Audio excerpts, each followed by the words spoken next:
Hello, everyone, and welcome. I'm Jan Dalley. I'm the arts editor at the Financial Times. Thank you for joining us today for what I know is going to be a terrific discussion with four wonderful artists. Our title today is Rooted in Nature. But before we start, I just wanted to say, to make sure you know, that we love to get your questions. And comments and whatever else you want to feed in to any of our panelists. So please use the Q&A function at the bottom of your screen, and we'll respond to as many as we can towards the end of the talk. So, Rooted in Nature. Now, the preview for online viewing room for Miami Beach, OVR Miami Beach, opens on Wednesday. But today I'm delighted to be joined by our four interesting and fantastic artists who all have work on view as part of the event. We chose our topic because although all four are very, very different in their approach and in their practice, what unites these artists is how each of their work is rooted in some way in nature, and each of them respond to the natural world. So I'm delighted to be joined by Anne Appleby, who's showing in the online viewing room with Franklin Parash Gallery. Carolina Caycedo, who's showing with Instituto de Visión. Claudia Peña Salinas, who's showing with Curo Gallery, and Caio Reisewitz, who's showing with Luciana Brito. I'm going to start off, without more ado, by showing a few images from each of these artists' work and asking them to introduce themselves and their own practice by just talking us through these images as they come up on screen. We only have room, I'm afraid, for 4 images from each of them, but each of them will be able to have a few minutes to tell you a little bit about their work and about their approach. So we're going to start with Anne Appleby, who's talking to us today from Montana, where she lives and works. See the first image. Here we go.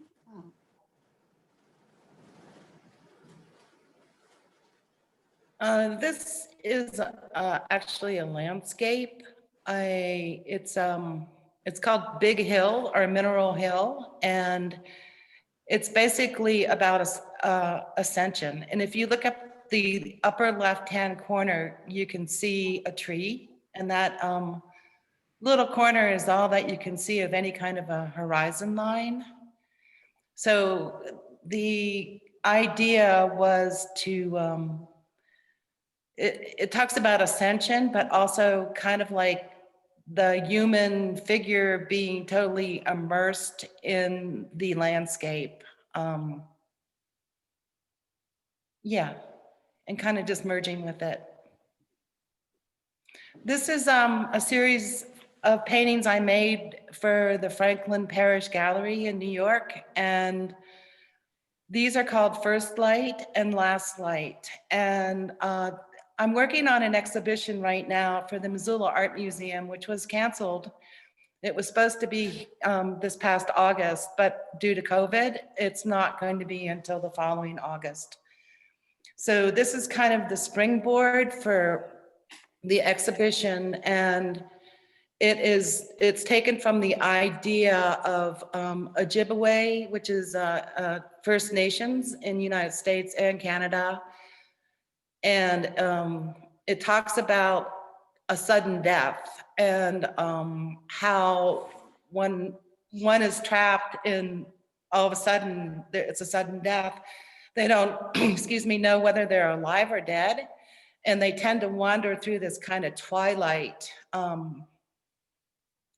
This twilight, there's never any prominent color because there is no light. And the reason why I'm working with this idea is I'm kind of using it as a metaphor for what we are all facing with the climate catastrophe on our Earth. And I think that a lot of people they don't really want to look at it. So most of the work that I've been working on for the last 2 years deals with that kind of topic.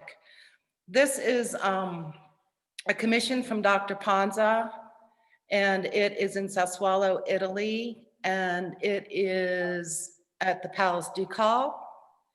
And this room is the Fatam myth about the sun carrying the chariot across the sky and crashing into the earth. And it's just basically the time of day. It moves from the dark panel that you see, which would be midnight, and then across from it is a white panel that is the sun at high noon, and then all the color that transpires in between those 2 times of day.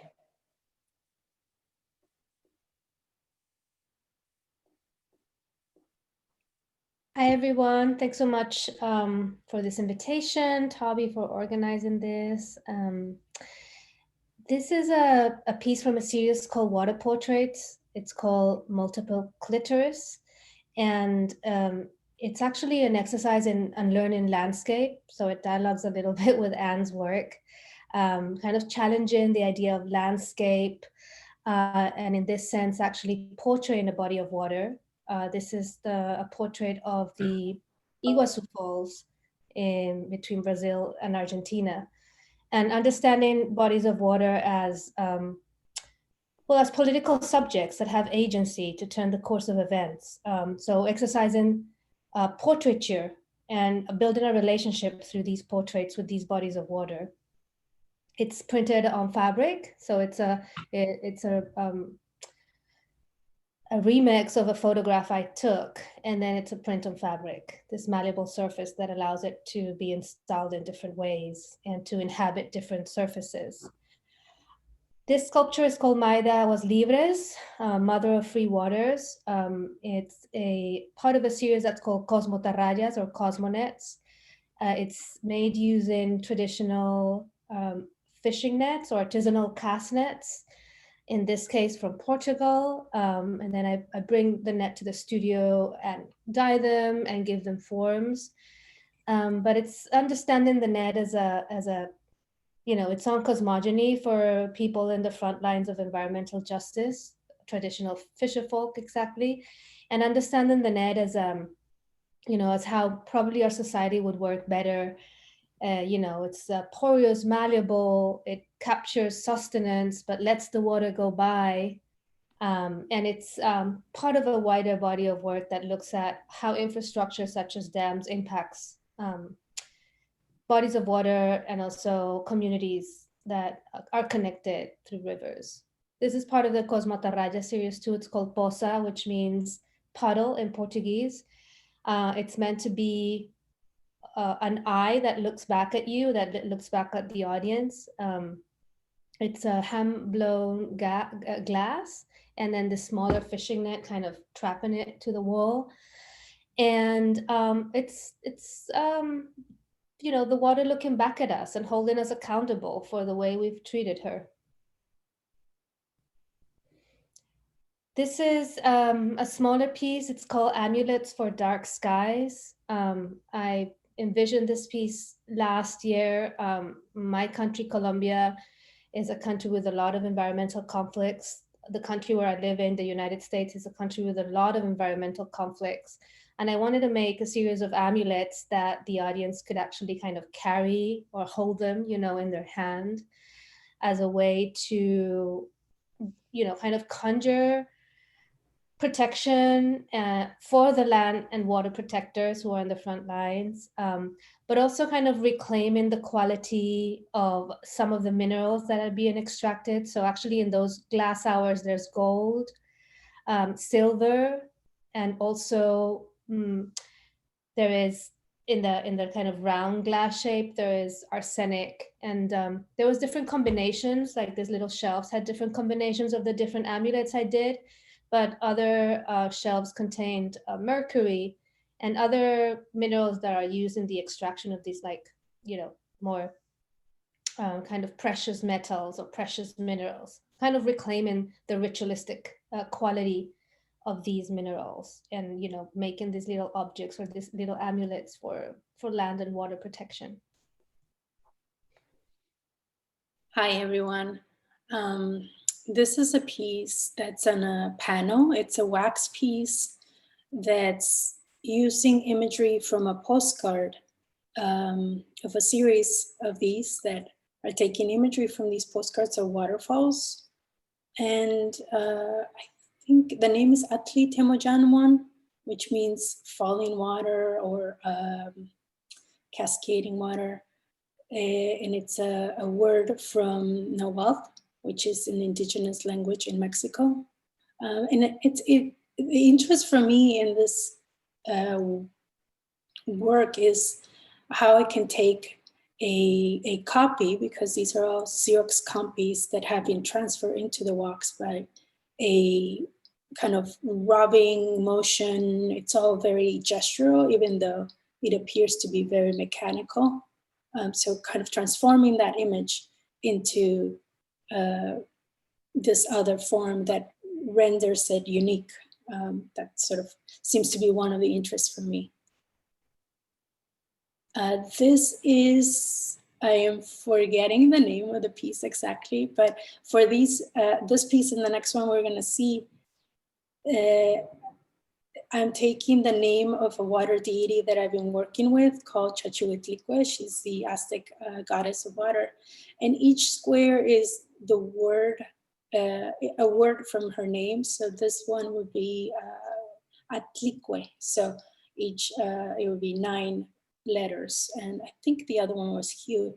They're on plexiglass, and they were inspired recently from a trip I did in Japan, and into looking into the architecture, the traditional Japanese architecture of specifically the shoji, which is these partitions, doors, windows that open up spaces. And I was very drawn to how they open up their living spaces into the garden, into nature. So this kind of inside, outside resonates within them.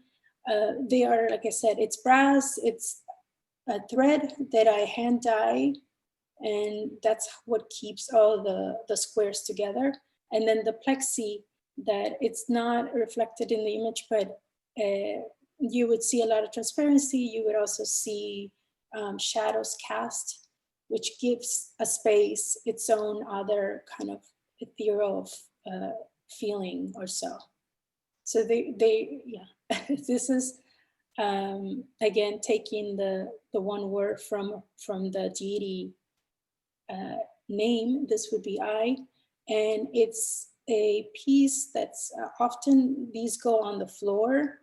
It's the thread that I've dyed on this brass structure. It's using the same process that the Wirarica, or more commonly known or as Huichol, use. They're an indigenous group from the center west part of Mexico, and they make these objects as amulets or so, as ways to connect to that which is not seen. They're known as ojos de Dios, like a third eye. So what I always do with them is I don't exhibit them frontal, but they are always almost like the basis for these objects that come from walks that I take from river, stones specifically. This one's coming from a river in Mexico. Fantastic, thank you. So Caio, tell us about this amazing picture. Oh, Caio, you're muted. We can't hear you. Okay, I'm here. Good. Yes, hello. I would like to thank you for the invitation for this conversation. I would like to thank Luciana Brito Galeria, and in special Tatiana Gonçalves, who helped me to organize my talk. I wanted to bring this image taken from the issue from the 60s from Brazilian magazine called Manchete, now extinct. This image shows the explanation used for the opening of the roads of the Transamazônica Highway, which was, in a way, still slaved, considering the terrible working conditions. The military government in Brazil began after a coup in 1964, remained for more than 20 years and left profound marks in Brazil, especially in the Brazilian Amazon. The country capital, Brasilia, which that time has been recently inaugurated, was taken over by the military and became a symbol of arbitrary and inconsequential executive power, not to mention corrupt and murderers. The construction of the BR-230, known as the Trans-Amazonica Highway, which 4,000 kilometers in length, crossed to the several Brazil states and was starting 1917 with a PIN, National Integration Project. We had just completely 50 years and it was the government flags project. Nowadays, it is considered the complete disaster and it was never really finished and only brought damage to the public treasures and the population. Trans-Amazonica started from the process of devastation and genocide, with the deliberate destruction of indigenous peoples and other local communities, making room for the exploitation of minerals, agriculture, cattle raising, and illegal deforestation, factors that not only persist, but have also been revisited by the current government. Part of my artistic research rescues this moment in our history, placing the capital Brasilia as a system of inefficient power and protection and recovery of our natural reserves. I address this problem that were initiated or have been worsened during these 20 years of dictatorship and how the Brazilian society in all aspects still suffers consequence from that time. So this other work is Urupã, and I have another work. It's both from 2020. It's a juxtaposition from images of the iconic modernist architectural representation of the Palácio da Alvorada in Brasilia, which Brazil Green Forest Palácio da Alvorada is official residence of the President of Brazil. With these works, I would like to make up call to the government responsibility surrounding the great natural disasters that we have been experiencing lately and have been rejected and even reinforced by the current government, which talks the Ministry of Environment and dismantled the entire environment protection system in Brazil. And the name of, well, this is, okay, no, this is Casa Canoas. I take the forest to invade the house of the modern architecture of Oscar Niemeyer in Rio de Janeiro. My research has always been interested in Brazilian modernist architecture. I think this combination with something that ours like Brazilian native forest, the powerful and always remind of Burle Marx. So this image I show at the ICP exhibition in 2020 and the Maison Européenne de la Photographie in Paris, and also at the Roues Marseille Museum for Photography in Amsterdam. This is a church called Igreja Santa Catarina do Julgamento, Santa Catarina of the Judgment. Through my career, I made a series of photographs of interiors, which images that usually stands of a jewel of aesthetic power. But I do not want to simply exalt the beauty of these spaces, but rather problematize Brazilian architecture as a symbol of power, wherever political, religious, Here, in this case, bring the interior space of a historical church, a symbol of power and domination, especially during the Portuguese colonization in Brazil, and exploration of gold and paradoxical dialogue with the virgin forest taking the space within the framework. Well, thank you so much. Thank you, all of you. I did tell you at the beginning that you were going to get some very diverse approaches to our theme, and I think we have seen 4 fantastically interesting and very different practices and ways of addressing the natural world and ways of taking inspiration from it. And I must apologize to you. I think we lost a couple of your beautiful images at the beginning, so you only had a couple of slides. So unfortunately, our listeners and audience didn't see 2 more of your wonderful 2-dimensional abstracts. Anyway, that was one very rich strand. So much came up just in that, everything from themes of light and water to amulets to natural disasters to politics and nature, themes which are very much to the fore. I think that now when we're talking about nature, there are 2 obvious huge things that we can't get away from. One is the environment and the environmental crisis we're all facing, and our own and our government's implication in that. And the other, of course, is the pandemic that we're all facing, which is a natural disaster of a very particular kind as well.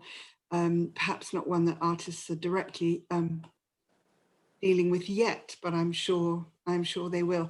So I really wanted to start by asking you, all of you, rather a general question about the extent to which nature and the natural world is an inspiration to you in your artistic practice, and the extent to which it's something to which you feel a duty. Do you feel you need to take on these issues? Anne, can I begin with you? Yes, thank you. I'm sorry. Yes, I really feel that the human condition is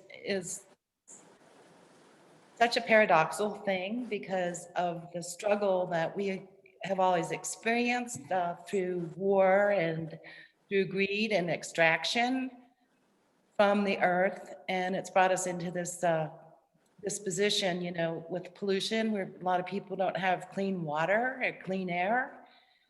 But at the same time, this place is so incredibly beautiful. And it's just such a paradox that we would destroy the beauty and live in this kind of greedy, hate-filled place, you know? So I find great solace in nature for that. And I think for me, it's very important to acknowledge that even when humanity is struggling. So my practice has always pretty much been about that. It's honoring the beauty and honoring the earth in that way. And just recently, I started to really to work with addressing the idea of climate catastrophe and also the art historical viewpoint of beauty and landscape. I think that a lot of people still look at landscape in a very romanticized way. And so through that thought, what they see presently is this romantic idea of it, even though it's being destroyed, and not quite acknowledging that we are that we are part of it. You can't separate humanity from nature. I mean, nature is what sustains us. So those are issues I'm dealing with right now. And yeah, I think it's really important. I think both to acknowledge the beauty of living on the earth and all the life that the earth provides. And I mean, birds, insects, water, all those things are alive. And, but at the same time, acknowledging our part in it and our part of being it and being sustained by it. Oh, well, that's very eloquent, wonderful thought. Carolina, does that resonate with the way you think in your work? Yes, absolutely. Definitely we have a word to define the place where we come from in Latin America, and we call it territorio, which in English translation, territory has a more kind of sometimes militaristic implication. But when we say territorio in Latin America and Colombia, we're referring to the set of relationships that happen within an ecosystem between human and non-human entities. So, you know, the social, the ecological, the political, the economical, the cultural, the spiritual relationships that happen in a territory. All that informs my work, no? And to be able to call nature territorio, you know, and to find oneself imbricated in the set of relationships, well, has to do with me like getting back also to indigenous epistemologies and indigenous philosophies and cosmovisions too, that in the present climate crisis, for me, seem to be the knowledge that can really bring us out of this climate crisis. So, you know, the looking back at nature, the imbricated myself in the set of relationships has been parallel also to the study of this indigenous and more peasant and traditional communities, ancestral knowledges. I think they can't be separated either. You know, if you look at where the pockets of this earth that are in better health, they have been protected and they are inhabited by indigenous peoples, actually, you know. And it is said, for example, that the Amazon and big forests, the Pacific Northwest here in the United States, where we still have, you know, some of the original forest, well, that's indigenous garden, you know, it didn't sprout out of the nowhere. It's been planted and tended by indigenous hands. So I would say that, you know, that inspiration, that question about, you know, if nature inspires me, it's, you know, I can't separate it from, you know, from the inspiration and the learnings from indigenous cosmovision and indigenous knowledge. Claudia, you have a rather cross-cultural influences I saw there in your work. Yes, I mean, nature for me is a way of thinking. Just to put myself in nature allows for a different way of maybe creating. And this could be also because I had more of a inside kind of a painting background. In my case, was a very much just in the studio background. And in the past 10 years, all this new work came out of a lot of walks. So getting out of the studio and kind of, aside from clearing the mind, it also, I'm able to articulate broader ideas and connect me to other, I guess, to make things more relevant, perhaps, and less of just in my head situations. And yeah, for the last project, when I mentioned the being inspired by the shoji, those partitions, that time I was in Japan for 2 months, and I was going through a lot of the Shinto, the shrines and the Buddhist temples. And specifically with Shinto, I was very drawn to this animalistic idea that they have. Everything has a spirit. That sort of resonated with me very strongly. And you see it, like, you know, when I take a rock, it's within that idea that the rock has its own kind of being. I mean, it certainly does from having been around these water spaces and having morphed into the form that it has. But also just kind of this connection that by putting yourself in nature, you're putting yourself in a spiritual space, something that I feel lots of us have become detached from. I mean, I live in a city and it is very hard to just kind of center yourself and connect. But I do try to do it whenever I can. And if the work kind of points to that and maybe reminds us to the greatness of nature, I think it's something positive. Very positive. So Caio, your very powerful photographs really talk about how human beings interact with nature and impact on it, quite often for the worse, it seems, although those architectural images are also so beautiful and themselves based on natural forms, I think. But the politics, the way the politics meets nature seems to be an important theme for you. Yes, I think the nature, I work with nature since the beginning of my work. I think it's a need, and it's part of me because I'm growing in this city in São Paulo, and I have a relation with two forests because we are 1 hour far away from the sea. And then as a child, we go the mountain down, and this mountain was very, very tropical forests. And then another way, a place called Mariporã that I go since like a children. My grandparents have a very, very small house there, and it's together with the nature. So this relation with the nature, it's in my life since my childhood, no? And then I think in the forest in an intact moment that nobody have been there.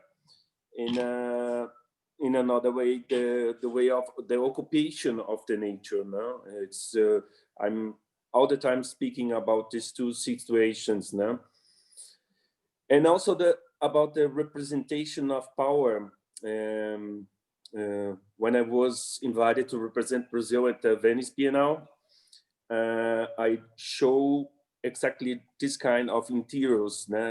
For example, the church interior. If you mean when the Portuguese colonizadores came here to Brazil, the first thing that they want to show the power is with the Baroque churches, with the goats, and the white people sit on the church and the indigenous people must stay, and the black people too.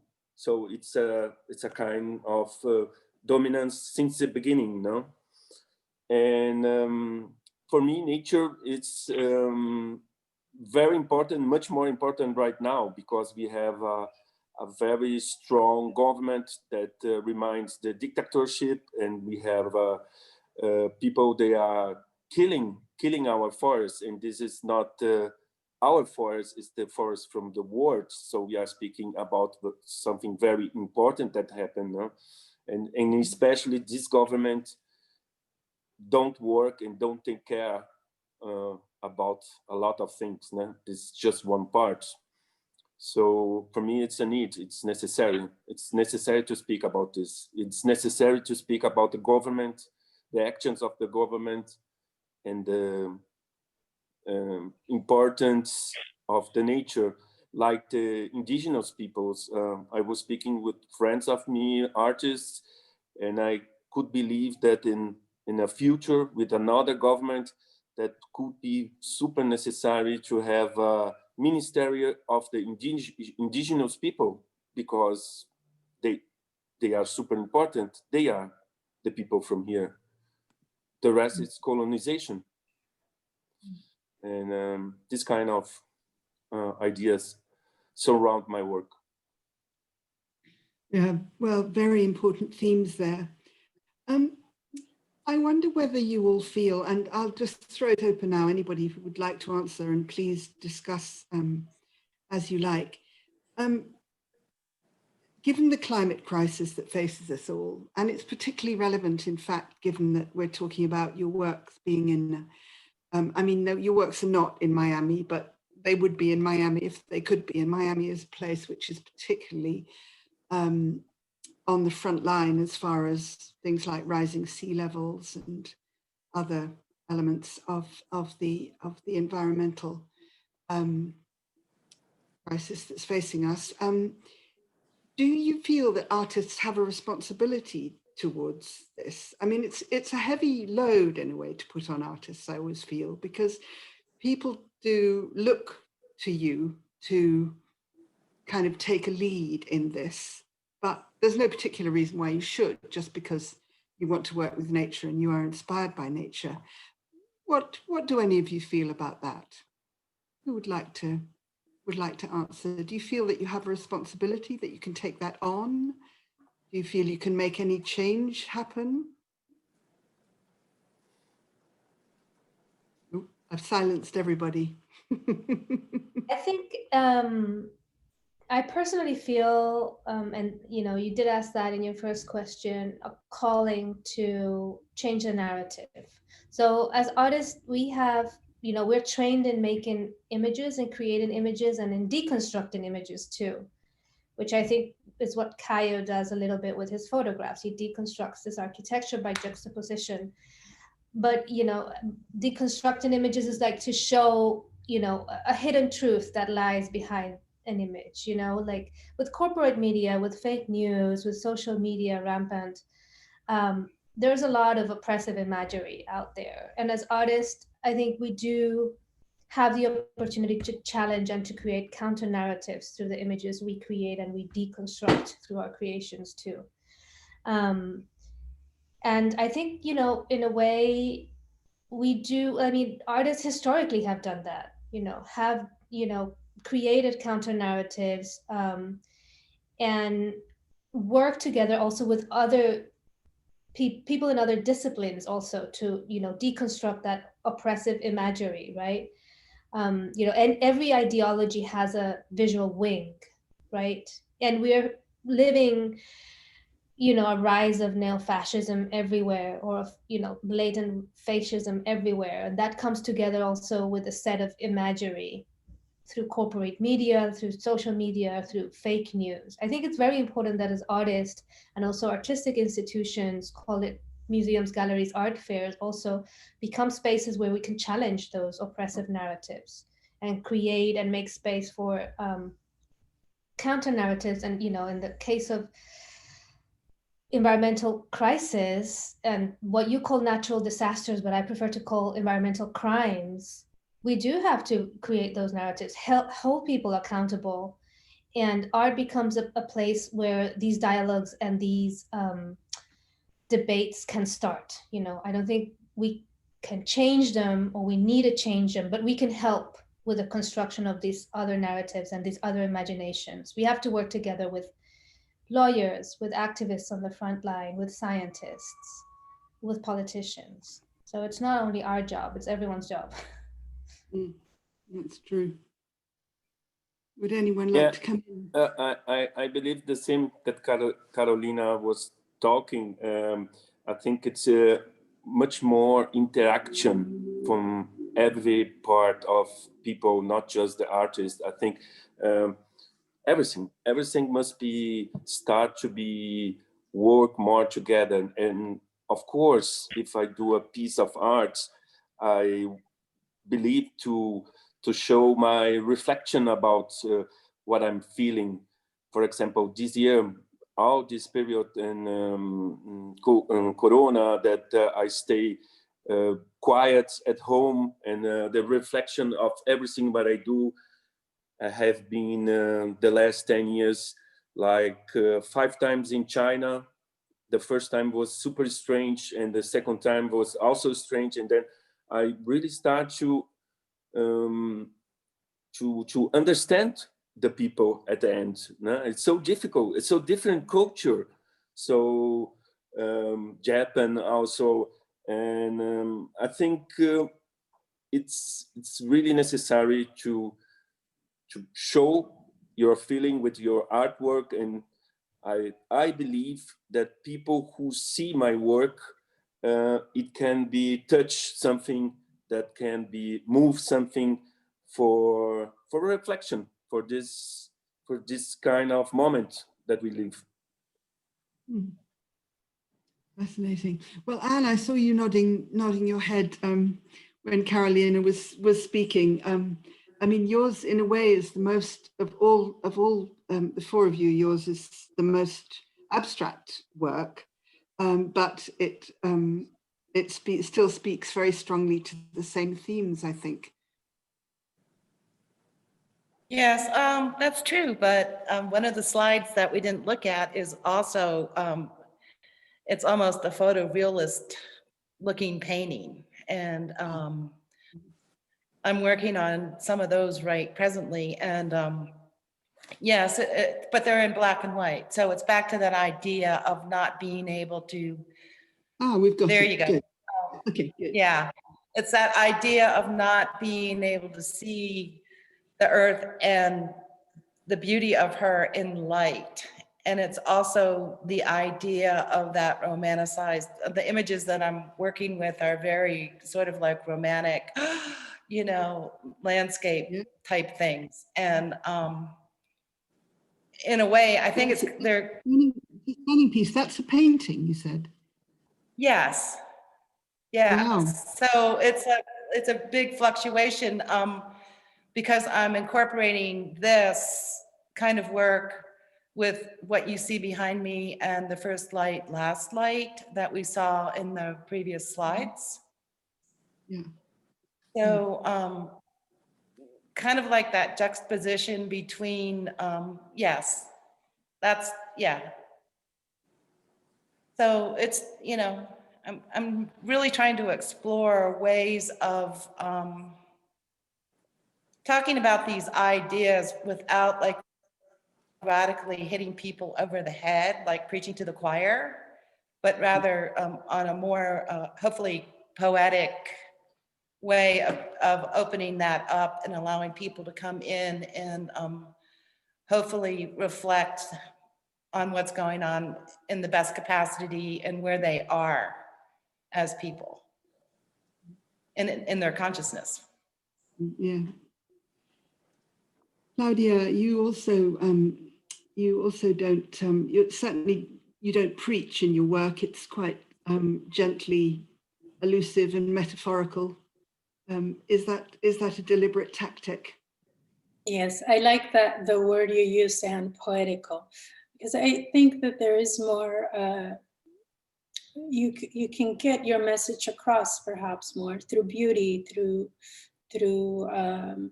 allowing, kind of drawing someone into the work, and then if they want to learn more about something, they're free to do so. You know, there's a lot of research in the work I do, and can open up lots of knowledge regarding the existence of humans and or connection to nature and spirituality. But I think first it has to come through being interested in the work. And yeah, it's much more, it's subtle, but it is there. The background is charged with the problems that we face. You know, I'm thinking of specific groups like the one that I mentioned with Arica, who are, you know, their territories is being, you know, built, razed, mined, destroying that land as it is for a lot of indigenous people. But I don't think I have to quite spell the whole thing out for someone to be interested. I also make video work. In the video work, there's more of that narrative, but always the poetic line always seems to be kind of the lifeline to keep all this work moving. Well, Many of you, in fact, all of you really have mentioned the power and importance of Indigenous peoples. And actually, we've got a question here comes from Christine Hoard. And the question is, I think actually you may have answered it, but you might want to say something more. She asks, it's interesting to hear from the artists that they all have in common their ancestor in the guts of their work, and she puts guts in quotes. How do you each relate to your own cultural heritage? For Anne, who is Native American, and the other artists, how important is your cultural background as your work is so universal? Well, you may feel that you've answered the question about cultural heritage and territorio, but I don't know whether any of you feel that you'd like to say something more about that. Well, for me in special, my grandparents are immigrants from Germany. So I born and grown up here in Brazil. And when I was 20, my father died very early. And then I lived for 9 years in Germany. And then I come back. So about identity, the whole time that I'm in Germany, all my friends in Germany tell me that I am Brazilian. Oh, you're Brazilian. And some of my friends here in Brazil tell to me, oh, you're German. So I find the way to use my own culture, my own heritage.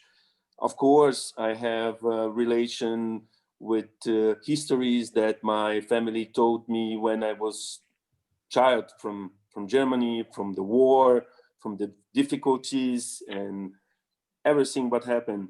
And I think I feel me really Brazilian.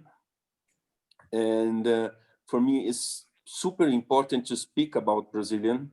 It's super important to speak about the social differences, about the nature, about the feeling of power. So I feel me very strong to speak about this with my identity, with the mix of my identity. Yeah. And Carolina, you're from Colombian family, but I think you were born in Britain, and now you live in LA. I was born in London, actually. Yeah, my parents are Colombian, born in London, live in LA, but lived in Puerto Rico for 7 years, also in New York for a little bit. Definitely, you carry cultural baggage from all the places you've lived, and you have tied some sort of roots to, and that is my case. Living in Puerto Rico kind of informed me and opened my eyes to colonial structures in the contemporary world, for example. And living here in LA also has opened my eyes to, or has made me realize that Latin America doesn't finish in Tijuana. It kind of extends north in a way, and has brought me closer also to native knowledge here from the West Coast. So definitely, all the places you live in and you pass through and you make connections with and you make fieldwork in informs you.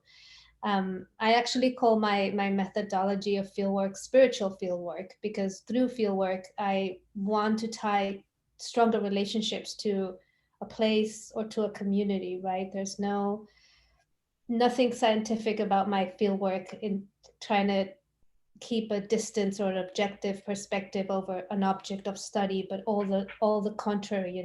Fieldwork is a way to connect to a place and to connect to people and to other entities in that place. Anne, have you always lived in Montana? No, I was going to just bring that up. You can tell by my last name that part of my family probably came over on the Mayflower. So that's, the Applebys have been in the United States since about 1630. So we were more likely to send on debtors, released out of jail.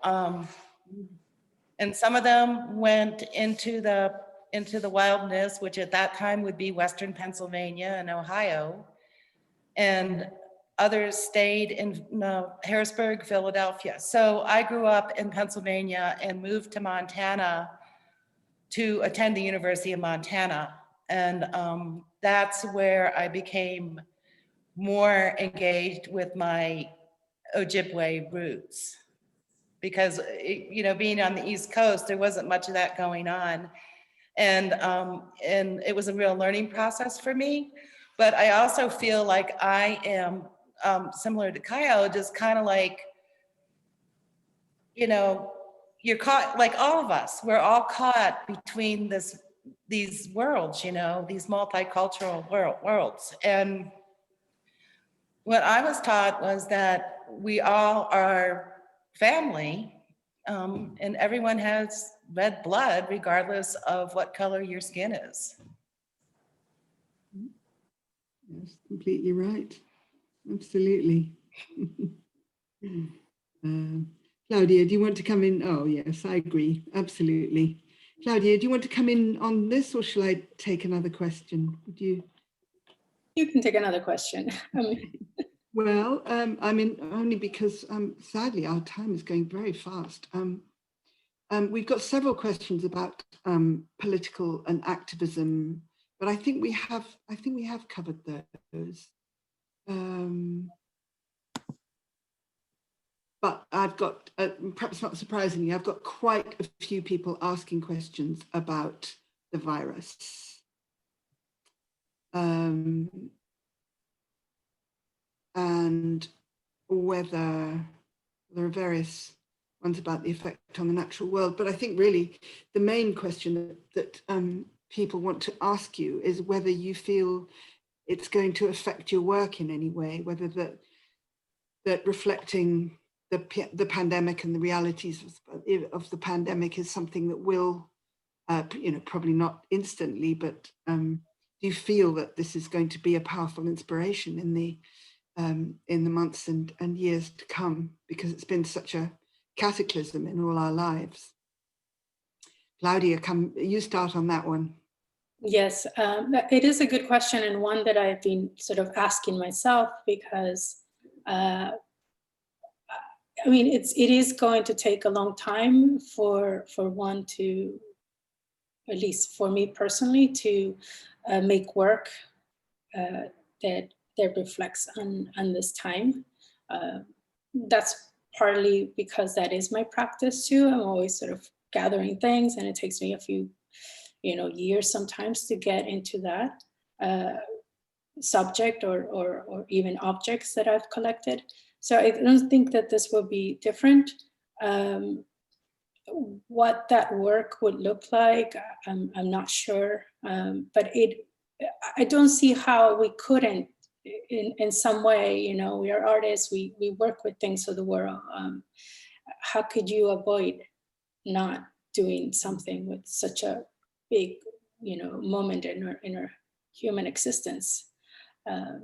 So yes, I think we will.